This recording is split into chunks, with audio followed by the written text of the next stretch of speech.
देखिए तैयारी के दौरान है क्या, सबसे पहले तो आपका बेसिक कंप्लीट रहना चाहिए। उसके बाद रिवीजन को आप अपने लाइफ में एकदम पूरी तरह से अपनाएं। सर मैंने ऑनलाइन क्लासेस लिया है डिफरेंट कोचिंग से, जहाँ से भी जो भी टीचर अच्छे मिल जाए, यूट्यूब में मिल जाए, कहीं से भी मिल जाए। इंटरव्यू देने जाते हैं तो बहुत सारे स्टूडेंट कहते हैं उस दिन हमें नींद ही नहीं आती, ऐसा लगता है पता नहीं कहाँ से क्या पूछ लेंगे। तो ऐसा कुछ डाउट आप लोगों का होता है इंटरव्यू जब देने जाते हैं उस दिन? सर स्टार्टिंग में जब मेरा सिलेक्शन हुआ था कि मुझे इंटरव्यू देना है मेंस के बाद, तो मुझे बहुत सारे डाउट्स थे। नमस्ते दोस्तों, मैं हूँ शिवम दिवाकर और दिल्ली से लेकर पटना तक हमने बहुत सारे वीडियोस बनाए। जब बीपीएससी 69वीं का रिजल्ट आया और उससे पहले जब रिजल्ट आया था उससे पिछली साल उसके भी हमने बहुत सारे इंटरव्यू किए थे। अभी हमारे साथ में 2 छात्राएं हैं और एक 68 जो बीपीएससी थी उसकी सिलेक्टेड छात्रा हैं और एक जो बीपीएससी 69वीं की अभी परीक्षा का जो रिजल्ट आया उसकी भी छात्रा हैं। दोनों लोगों से हम बात करेंगे क्योंकि आपके डाउट यही रहते हैं कि प्रीलिम्स के लिए, मेंस के लिए और इंटरव्यू के लिए क्या क्या फॉलो करें और कैसे पढ़ें। तो हमने दोनों लोगों को ढूंढ निकाला है कि एक 69वीं जिन्होंने किया है उनको भी और जिन्होंने उससे पहले किया था उनसे भी बात करेंगे 68 वालों से कि दोनों के विचार मिलते जुलते हैं, अलग अलग बताते हैं या कुछ गड़बड़ बताते हैं। सबसे पहले मैम आप अपना नाम बताइए। रजनी कुमारी वैद्या। आपने जब 68 वाली में क्वालिफाई किया था कितना रैंक था आपका? 323 रैंक था। तो आपकी ट्रेनिंग वगैरह कंप्लीट हो चुकी है? हाँ, पोस्टिंग भी मिल गई है। कौन सी पोस्ट मिली है? Block welfare officer. आप मैम अपना नाम बताइए और ये आपका फर्स्ट अटेम्प्ट था? यस सर, मेरा नाम सुरभि कुमारी है। मुझे राजस्व अधिकारी के रूप में मैं चयनित हूँ और ये मेरा फर्स्ट अटेम्प्ट था सर बीपीएससी। इस बार आपका कितना रैंक आया था? 331 रैंक है सर। और आपका मैम उस टाइम कितना आया था? 323 रैंक। और मीडियम आपका क्या था? मेरा हिंदी मीडियम है। आपका? सर मेरा इंग्लिश मीडियम। आपने ग्रेजुएशन कहाँ से किया था? तिलका मांझी भागलपुर यूनिवर्सिटी से। आपने? Sir Saint Xavier's college Ranchi से किया। ये बताइए जैसे आपने कहीं और से ग्रेजुएशन किया है, आपने भी मीडियम भी अलग अलग है दोनों लोगों का, क्या जब आप लोग इंटरव्यू देने जाते हैं रियल वाला तो वहाँ पे कुछ फ़र्क पड़ता है मीडियम वगैरह का? नहीं, कोई फर्क नहीं पड़ता है मीडियम वगैरह का। आप किसी जिसमें कंफर्टेबल हो आप उसमें दे सकते हैं। आपको क्या लगता है मैम?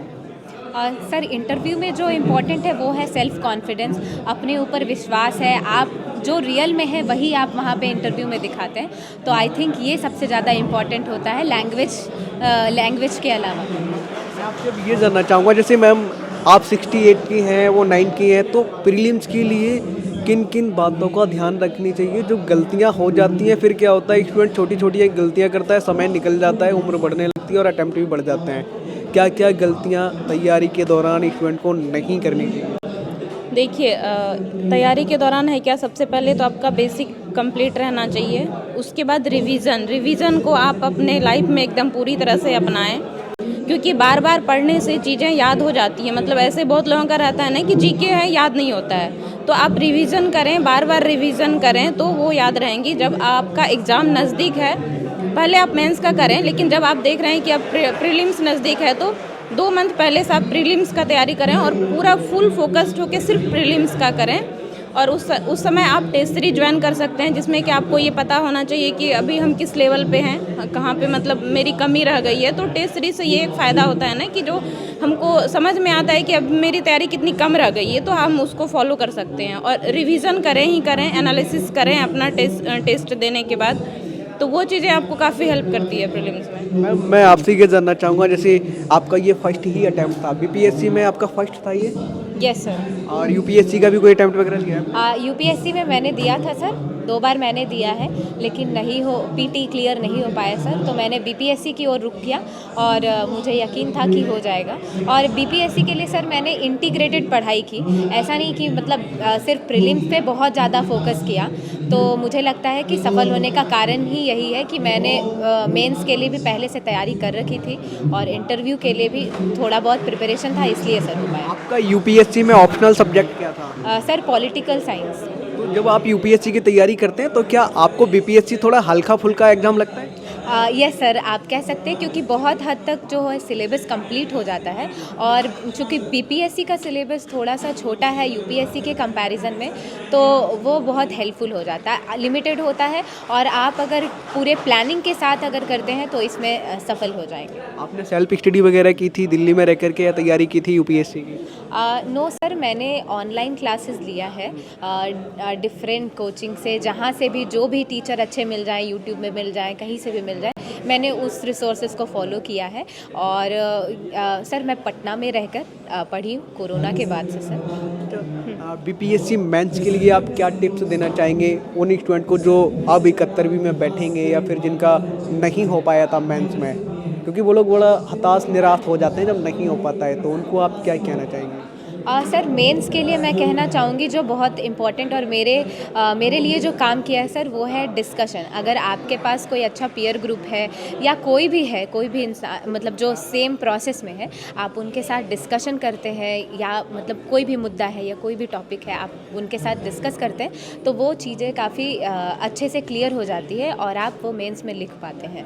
उसके अलावा सर यहाँ पे प्रेजेंटेशन और टाइमिंग ये सब बहुत मैटर कर जाता है। आप प्रैक्टिस करेंगे तो वो बिल्कुल हो जाएगा। जब आप लोग इंटरव्यू देने जाते हैं तो बहुत सारे स्टूडेंट कहते हैं उस दिन हमें नींद ही नहीं आती, ऐसा लगता है पता नहीं कहाँ से क्या पूछ लेंगे, तो ऐसा कुछ डाउट आप लोगों का होता है इंटरव्यू जब देने जाते हैं उस दिन? सर स्टार्टिंग में जब मेरा सिलेक्शन हुआ था कि मुझे इंटरव्यू देना है मेंस के बाद, तो मुझे बहुत सारे डाउट्स थे, बट धीरे धीरे मैंने क्लियर किया। और ये एडुटेरिया की एक इंटरव्यू के लिए एक किताब आती है, प्रवीण सर भी उसमें लिखे हुए, तो मैंने स्टार्टिंग में वो पढ़ा था कि किस तरीके के क्वेश्चन पूछे जाते हैं सर। और मुझे लगता है इंटरव्यू मेरे लिए बहुत बड़ा इशू नहीं रहा है। बस हाँ, नॉलेज आपको ब्रशअप करने की ज़रूरत है, और आप मॉक इंटरव्यू देते हैं तो आपको समझ में आता है कि आप कहाँ पे लैग कर रहे हैं, कहाँ पे आपको नॉलेज की ज़रूरत है। तो मुझे लगता है कि मॉक इंटरव्यू से ये आप फैमिली में सबसे बड़ी हैं छोटी हैं? सर मैं तीसरे नंबर की हूँ और सबसे छोटी हूँ।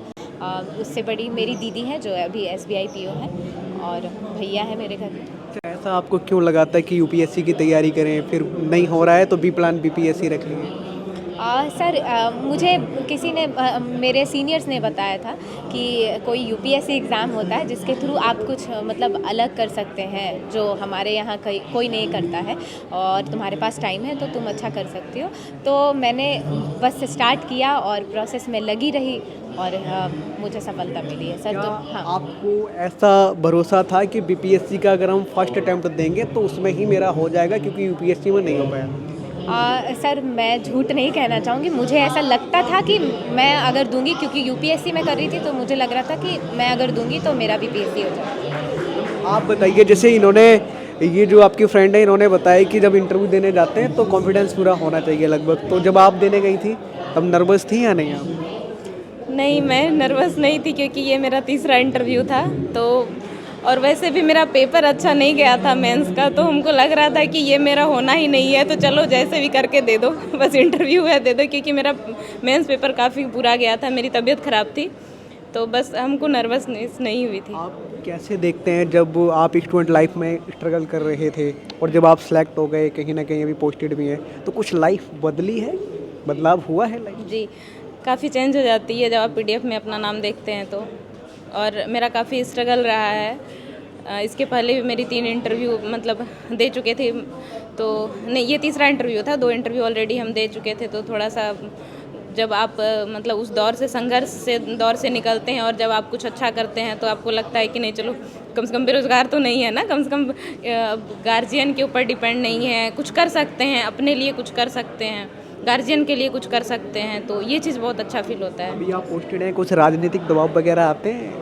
नहीं, अभी तो एक तरह से कहिए मेरी फील्ड ट्रेनिंग चल रही है, तो नहीं, ऐसा कुछ नहीं है। हम लोगों ने बीपार्ट के बाद वहाँ 4 महीने की मेरी ट्रेनिंग हुई, उसके बाद हमने अगस्त में वहाँ पे ज्वाइन किया है ब्लॉक, तो ऐसी कोई प्रॉब्लम नहीं आई है, सारे वर्क। आप ये बताइए, जैसे आप दोनों का वीडियो बहुत सारे स्टूडेंट बीपीएससी के देखेंगे और यूपीएससी वाले भी, तो आप क्या कहना चाहेंगी स्पेशल गर्ल्स को जो इस बार मतलब इनका मेंस नहीं हो पाया, फिर PDF में नाम नहीं आ पाया, वो लोग काफ़ी निराश हो जाते हैं, लड़कियों को स्पेशल आप दोनों लोग क्या मैसेज देना चाहेंगे? सर मैं कहना चाहूँगी कि आपको लोग समाज में लोग बहुत ताना देंगे, बहुत बोलेंगे। मुझे भी बोला जाता था कि अफसर बिटिया बन जाएगी, रिश्तेदार ही कहते हैं। तो आपको ये करके दिखाना है। अगर कोई कहता है ना तो आपको जवाब देना है इसके पीछे।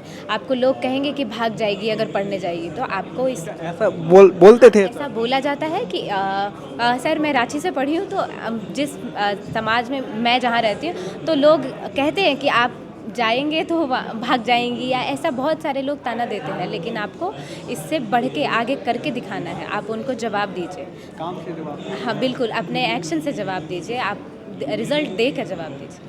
आपके सामने भी ऐसी समस्याएं आती थी जैसा कि अभी ये मैम ने बताया कि तैयारी के दौरान जब रहते हैं तो ऐसे ऐसे ताने आते हैं? नहीं, ताने का तो नहीं, क्योंकि मेरी बहुत जॉइंट फैमिली है, तो काफ़ी सपोर्टिव थे। सब कोई चाहते थे कि नहीं हो जाए, क्योंकि मेरा बहुत बार से रुक रहा था कुछ मार्क्स के लिए, तो सब चाहते थे कि हो जाए। फैमिली मेरी सपोर्टिव थी, ऐसी कोई दिक्कतें नहीं आई। मेरे आपसे अब आप दोनों लोगों से लगभग लास्ट क्वेश्चन है कि एक तो ये होता है कि बहुत सारे स्टूडेंट ये कहते हैं कि समझ ही नहीं आता है कि क्या पढ़ें क्या ना पढ़ें, क्योंकि पूरी दुकानें मार्केट में भरी पड़ी हैं और कोचिंग वाले भी बहुत ज़्यादा स्टडी मटेरियल देते हैं। तो कैसे सिलेक्ट कर पाते थे, क्योंकि अभी आपने बताया अलग अलग जगह से हम कहीं ना कहीं से सिलेक्ट करते थे, बड़ी समस्याएं आती होंगी? हाँ सर, इसमें सिलेक्शन का तो वो बहुत इशू रहता है सर, बट आपको लिमिट करना, जो स्टैंडर्ड रिसोर्सेज है वही फॉलो करना है। आप या तो किसी कोचिंग से, या फिर जो टॉपर्स बताते हैं कि सिलेक्टेड बुक है, एक ही बुक है, लेकिन उसको मल्टीपल रिवीजन करना है, जैसा मैम ने कहा, तो बस वही फॉलो। की तैयारी कैसे करते थे आप लोग? निबंध की? सर ऐसे के लिए मैंने नोट्स खुद के बना रखे थे। आप ये किसी यूट्यूब के थ्रू ही मैंने सर का देखा था, और उसके बाद मैंने नोट्स बनाए थे डिफरेंट सेक्शन पे, जैसे वुमेन का हो गया, करप्शन से रिलेटेड हो गया, तो मैंने ऐसे नोट्स बना के रखे थे, कोट्स रेडी करके रखे थे सर, और यही मैंने लास्ट टाइम पे भी रिवीजन के थ्रू ये। थोड़ा सा आगे आ जाइए। जीएस पेपर 1 के लिए आप बताइए मैम, क्या किस तरीके से बनाना चाहिए नोट्स वगैरह जीएस पेपर पर? जीएस पेपर 1 में आपको करंट पे पूरा फोकस करना पड़ेगा। जैसे कि अगर कोई भी आंसर राइटिंग करते हैं आप, अगर आप उसको करंट से रिलेट करके अगर आप लिखते हैं ना, तो वो आपका अच्छा एक मटेरियल हो जाता है। वो आप पहले से नोट्स बना के तैयार रखें, पेपर पढ़ें। पेपर से जो पर डे वाला न्यूज आता है, द हिंदू का जो न्यूज आता है, तो उससे आप जो है किसी भी क्षेत्र का, जैसे कि जो रिलेटेड है इकोनॉमिक्स, पॉलिटी, जो भी नए नए आ रहे हैं, तो आप उनको नोट करके रखें करंट को। और जब आप आंसर राइटिंग करते हैं ना, तो वो करंट वाला भी चीज़ उसमें ज़रूर पुट करें। हाँ, तो वो चीज़ मतलब अच्छा आंसर, क्वालिटी वाला आंसर में आता है। मेरा आपसे अब आखिरी सवाल है कि पेपर 2 के लिए आप बताइए। जीएस पेपर जो 2 भी होता है ना, इसमें शायद होता है या नहीं होता है ना, तो उसके लिए कैसी तैयारी करते हैं? सर जीएस पेपर 2 बहुत लेंदी हो जाता है, उसमें हमें बहुत लिखना पड़ता है, तो इसके लिए सर वही करंट से लिंक करके हमको पढ़ाई करनी पड़ती है सर। मैं तो यही कहना चाहूँगी। और एक चीज़ और मैं आपसे पूछना चाहूँगा, मैंने बहुत सारे टॉपर्स के इंटरव्यू किए हैं, वो ये कहते हैं कि एडुटेरिया मतलब काफ़ी उसका नाम आ रहा है हर जगह की, मदद करता है स्टूडेंट की, जैसे करंट अफेयर की उनकी किताब रहे या फिर कुछ भी मटेरियल रहे, तो हेल्पफुल होता है आप लोगों के लिए या नहीं? सर मैंने नहीं पढ़ा था, टू बी ऑनेस्ट। हाँ, जो भी है वही बताइए। टू बी ऑनेस्ट मैंने नहीं पढ़ा था मैगजीन एडुटेरिया की, लेकिन सर मैंने मेंस आंसर राइटिंग के लिए कि मेरे 3 घंटे में पेपर कंप्लीट हो रहे हैं या नहीं, और सर भी अवेलेबल थे जो आपको गाइड करते हैं कि आपका मतलब कहाँ पे आप लैग कर रहे हैं, तो आप उनसे बिल्कुल मेंटोर से हेल्प ले सकते हैं। और इंटरव्यू सेशन भी मैंने लिया था सर यहाँ पे, जो मेंटोर्स थे बहुत बहुत अच्छे थे, बहुत कोऑर्डिनेटिंग थे सर।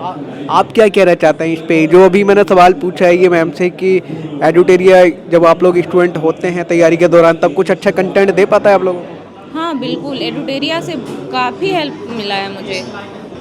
पीटी हो, मेंस हो और इंटरव्यू, खास करके इंटरव्यू का मेरा बहुत बड़ा योगदान रहा है एडुटेरिया के मेरे इंटरव्यू में। 85 मार्क्स आए थे यहाँ, सिर्फ मैंने 2 मॉक दिए थे, 68 में सिर्फ 2 मॉक दिए थे, और सिर्फ एडुटेरिया में दिए थे, और कहीं भी मैंने मॉक नहीं दिया, और वहाँ से हमको 85 मार्क्स मिला। काफ़ी अच्छा फीडबैक मिला था।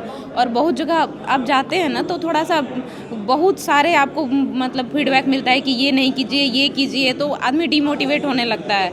तो फिर मैंने यहाँ 2 ही मॉक दिया था, और वो मेरा सबसे अच्छा इंटरव्यू रहा था, 68 वाला। मेरा आपसे आखिरी सवाल ये वाला है जो मुझे याद भी आ गया। बहुत सारी लड़कियां ये कहती हैं कि हम लोग सरकारी जॉब की तैयारी इसलिए करते हैं क्योंकि होता क्या है, जब शादी लड़कियों की होती है तो लड़के वाले बहुत दहेज मांगते हैं अगर गवर्नमेंट जॉब ना हो तो।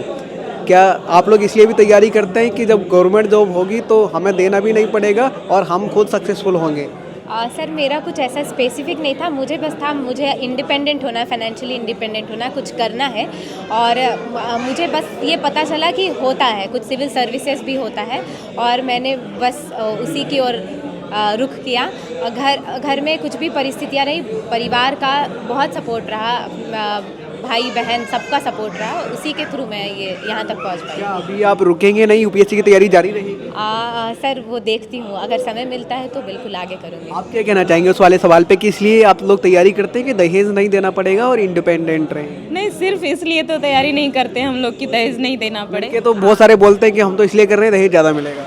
नहीं, कुछ लड़के ऐसा बोलते हैं। नो सर ऐसा नहीं है, और दहेज तो देना ही नहीं, बिल्कुल गलत है ये। बहुत सारे लड़के बिहार में बोलते हैं। मैं लाइब्रेरी में एक दिन वीडियो बना रहा था तो कह रहे थे कि बिना सरकारी नौकरी के बिहार में हम लोगों की कोई इज्जत नहीं करता और दहेज ज़्यादा मिलता है, लग जाती है। सर ये सोसाइटी में ऐसा है कि लोग मतलब सरकारी नौकरी वालों को ज़्यादा तवज्जो देते हैं, और इंडीड सर मैंने भी सुना है कि दहेज मिलता है सर इससे ज़्यादा, लेकिन मेरा तो ये कंसर्न है कि दहेज कभी देना ही नहीं, क्योंकि हम खुद पढ़े लिखे हैं, माँ बाप ने खर्च किया है, पढ़ाया लिखाया है, हम लड़कों से तो कम नहीं है, जो हम क्यों दहेज दें। सही बात है। शादी होती है तो दोनों तरफ से शादी होती है, आधा खर्च तुम दो, आधा खर्च हम दे रहे हैं, दहेज नहीं देना है। तो ये हमारे साथ में 2 स्टूडेंट थे, इनका पहले से ही सिलेक्शन हो चुका था और इधर जो मैम है इनका अभी हुआ है, फर्स्ट अटैम्प्ट इनका था। आपके कुछ और डाउट हैं, सवाल हैं तो आप कमेंट बॉक्स में ज़रूर लिख भेज दीजिए। मिलते हैं आपसे किसी और वीडियो में। ये वीडियो देखने के लिए आपका बेहद शुक्रिया।